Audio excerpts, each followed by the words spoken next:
غالباً زکوٰۃ ادا کرنے سے پیچھے ہٹ گئے تھے.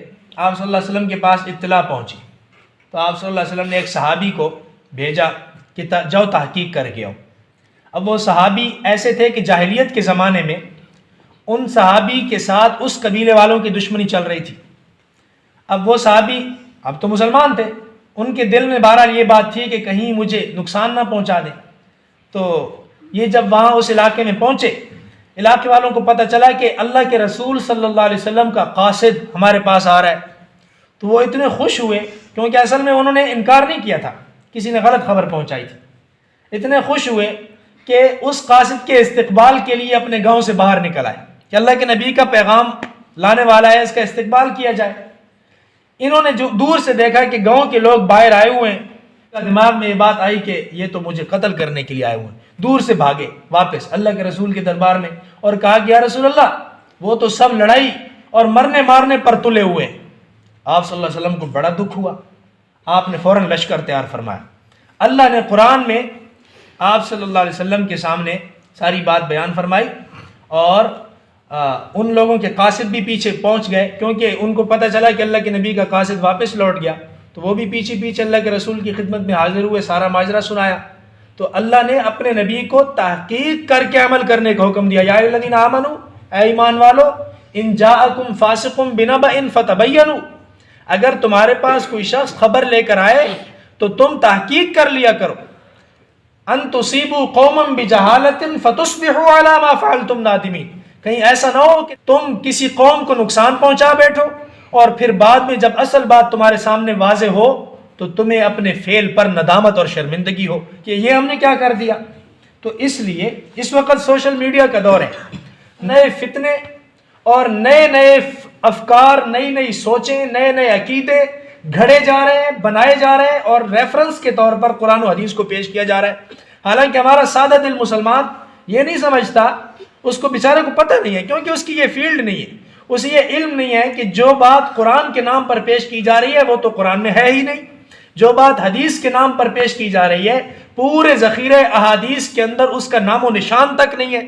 لیکن چونکہ کسی بات کے نیچے حدیث لکھا ہوا ہوگا، ہمارا مسلمان بھائی اس کو پھیلانا شروع کر دیتا ہے، اس کو شیئر کے بٹن پہ دبایا اور آگے پہنچا دیا، اور جہاں سے کوئی بات ملی اس کو آگے بیان کرنا شروع کر دیا.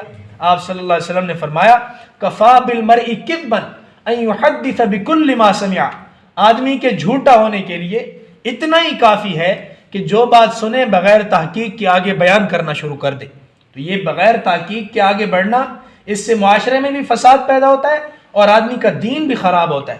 کوئی بھی ایسی بات ملے اپنے علماء سے رابطہ کر کے اس بات کے بارے میں تحقیق کر لینی چاہیے کہ بخاری کے نام پر جو مواد میرے سامنے پیش کیا جا رہا ہے، مفتی صاحب، مولوی صاحب تحقیق کر کے بتائیں یہ بخاری میں موجود بھی ہے کہ نہیں ہے، یا جھوٹ بولا جا رہا ہے. نقلی آم کے اوپر کوئی آم کا لیبل چسپاں کر دے تو وہ نقلی آم اصلی تو نہیں بن جائے گا نا. تو کسی بھی جملے کے آگے حدیث لکھ دینے سے وہ جملہ حدیث نہیں بنتا. حدیث تب بنے گا جب حدیث کی کتابوں میں موجود ہوگا، اور یہ ہم اپنے علماء سے رابطے میں ہوں، علماء سے پوچھیں کہ بھائی یہ چیز ہمارے سامنے بیان ہو رہی ہے. اب ہوتا کیا ہے، ہمارا نوجوان یوٹیوب کے ساتھ جڑا ہوا ہے، یوٹیوب پر جو خشک تر اس کے سامنے آتا جا رہا ہے اس پر یقین کرتا جا رہا ہے، آگے بیان کرتا جا رہا ہے. اب ہوتا کیا ہے، یوٹیوب نے کوئی میرٹ تو مقرر کیا ہوا نہیں ہے، وہ ایک اوپن سورس ہے، اوپن پلیٹ فارم ہے، جو بھی وہاں چینل بنا لے بات کرنا شروع کر دے. ہماری یہ ذمہ داری ہے ہم شعور کا ثبوت دیں، باشعور بنیں، اور جو بھی بات سنیں اپنے علماء سے. اللہ نے آپ کو اتنا بڑا ادارہ دیا، نیک علماء دیے. اللہ نے ہمارے علاقے میں علماء کی پوری ایک جماعت ہے. ہم نے ایسے علاقے بھی دیکھے پورے ضلع میں ایک بھی عالم موجود نہیں ہے، لوگوں کو قرآن تک پڑھنا نہیں آتا. لوگوں کو صرف اتنا پتہ ہے کہ ہم مسلمان ہیں، ان کو غسل کے فرائض نہیں آتے. اب ایک آدمی کی 50 سال عمر ہے، آپ خود بتائیں اس کو یہ نہیں پتا غسل کے اصول کیا ہے، تو وہ 50 سال تک وہ کیسے غسل کرتا رہا؟ اس کو غسل کے فرائض، نماز کے فرائض اور واجبات نہیں آتے. آپ خود اندازہ کریں 50 سال تک وہ نماز کے نام پر کیا کچھ کرتا رہا. وہ بیچارہ تو نماز پڑھتا رہا، لیکن اللہ کے نزدیک وہ نماز نہیں ہے، اسلام کے نزدیک وہ نماز نہیں ہے. کوئی بھی ایسا مسئلہ سامنے آیا کرے، کہیں سے بھی سنیں، جتنا بھی مستند معلوم ہو، اپنے علماء سے رابطہ ضرور کریں.